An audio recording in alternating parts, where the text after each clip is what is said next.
All right, so now let's talk about choosing a niche. So let's open this up. And yeah, in this module, we're going to talk about why you need to choose a niche, the principles of choosing a niche on YouTube, and your goals for this module. Okay, so when I say your goals, I mean there's again going to be an actionable list of steps that you need to implement in order to get you going on YouTube. Okay, so why you need to choose niche.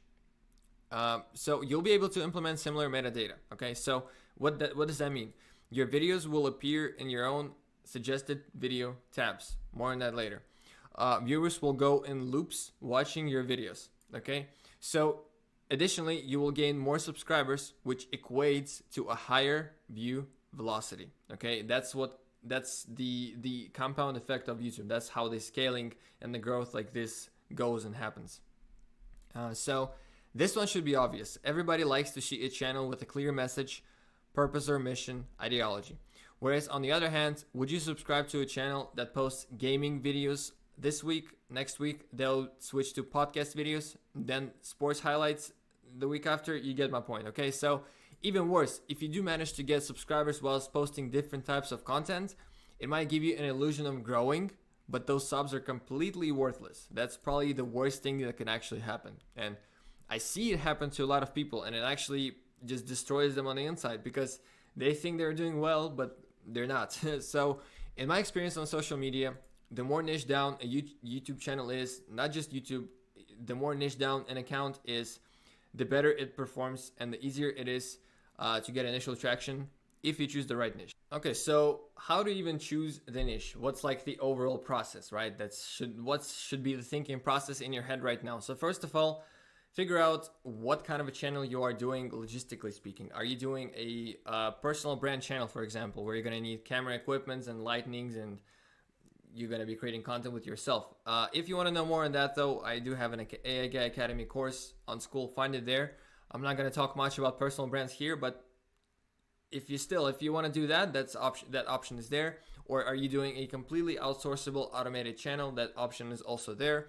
Or are you doing something like I'm doing, where half of my videos are done by AI characters and could be entirely outsourced? Or I'm doing live videos, or I'm doing both, where in a single video I have me and AI characters. But though that's something I just came up, it's like a creative initiative. Yeah, that's an option and some ideas for you guys. So once you figure out the logistics of the channel, you actually should start choosing the niche. So make a list of ideas. And I talked a lot actually about choosing a niche on this personal brand course. So really go and check it out. But long story short, it should really be something you're passionate about. Like, I cannot stress this enough. And something you'd really like to do, be involved in, be actively researching in the long run for years to come.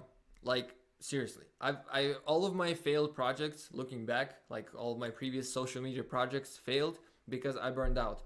Why did I burn out? Because I didn't like the niches. I was just chasing views, and it gets you nowhere. So, and why am I seeing success with AI Guy? Because I like it. I like researching about YouTube and AI and creating content about it.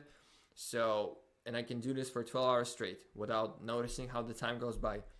If there's something, by the way, that you can do without noticing how the time goes by, that's probably something you want to create a channel about.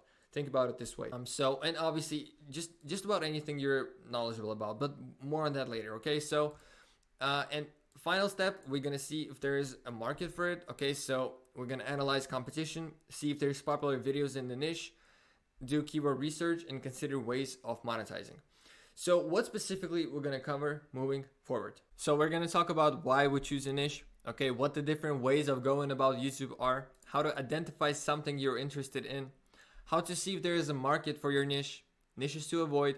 Then I'm going to show you a list of profitable niches and give you channel examples, ideas. Like, there's literally going to be a long list of a lot of channel ideas, okay? Then I'm going to give you as a bonus best high CPM niches, and as an additional bonus, I will actually show you an example of a pure YouTube automation 100% outsourceable channel that I started myself recently, like a week ago, in a trending niche. I think I already mentioned, but yeah, I'm gonna do nothing about this channel. I'll just watch it grow. Like, I'll just fund it, and yeah, it's in the Roblox niche. All right, so it's gaming, right? Those of you who don't know, Roblox is like Minecraft, but Roblox. Like, This is so degenerate, this is so random, this is so funny, cheesy, whatever the adjective is, but it's gonna make me money in the long run, and I'll show you. So that's kind of funny, right? Yeah, your goals. You should choose a method of going about YouTube from these three. Like, are you doing live, hybrid, whatever? You should make a list of at least 10 potential ideas for your niche, right? For your channel. Narrow down your list based off market research and make the decision.